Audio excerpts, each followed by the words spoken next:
I'm Amanda, and I like to read and write. Today's video is going to be about writing, specifically where I get my ideas and where you can get some ideas too. First, I get ideas from Google. Not specifically Google, I just Google writing prompts, writing ideas, short story ideas, like anything.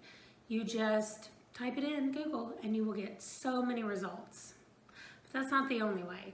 I like to combine that way with brainstorming. What I do for brainstorming is if I already have a few ideas, like I've done a Google search and I have maybe 4 or 5 prompts or 4 or 5 ideas that I like, then I just start writing, like just typing out whatever I'm thinking about, whatever's coming to me, and maybe thinking through some of the ideas that I read in the prompts. Sometimes some ideas will pop out of nowhere and I'll be like, where did that come from?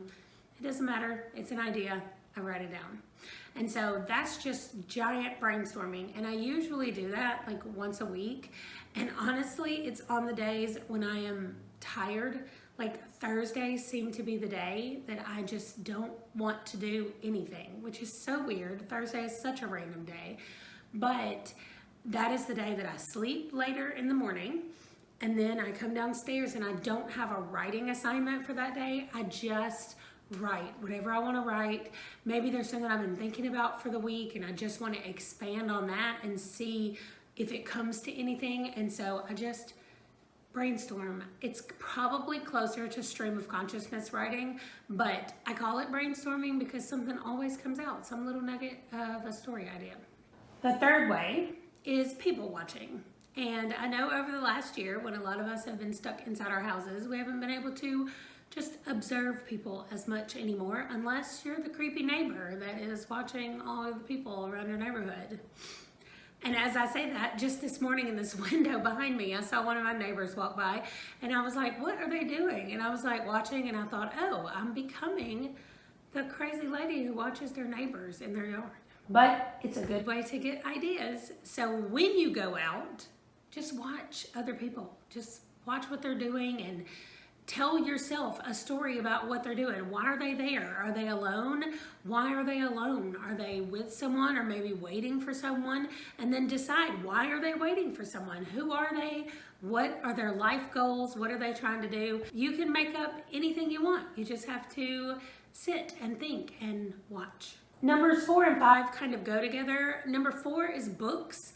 And yes, I get story ideas from books and stories and poems and anything that I read, news articles, like anything that you look at and you read, I get ideas from. Maybe there's a book that you're reading and it has a really cool concept for something, like maybe it deals with death in a really cool way and it has ghosts, or it has a really cool world building around ghosts, and you think, oh, if I was doing that, I would have made the ghosts where they could do this. Or if I was doing that, I would have these things, or I wouldn't even have ghosts. And you can just go from there and jot those ideas down. And then when you have your brainstorming session or your stream of consciousness session, you can expand on those and see where you want to go with it and what it all means and how it all fits together.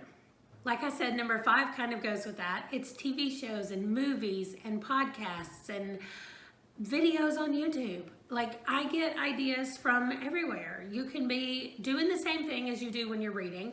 You get a little nugget of something and you think, oh, here's how I would have done that, or I can expand on this idea. And I'm not saying to go steal people's ideas.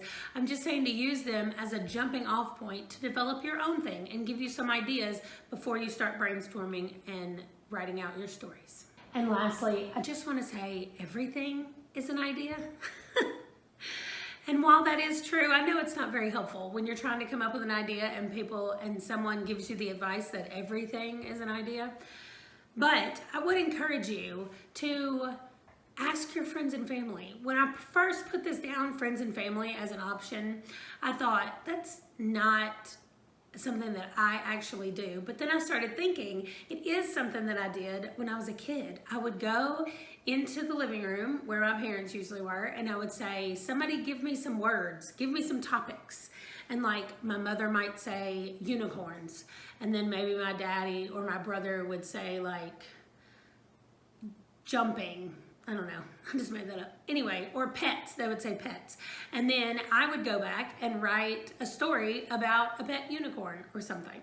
So I wrote that down, or I thought about that, and then I thought, well, I don't really do that, but I could totally do that. Like, I have a couple of teenage boys in my house right now, and I just wonder if I went to them and said, give me 2 nouns, and then I have to somehow make those nouns into a story. I just think that that is a very good exercise in creative writing, and I also think that some good ideas could come from it if I would just sat down and started brainstorming those 2 words that they told me. So, friends and family is not such a bad idea.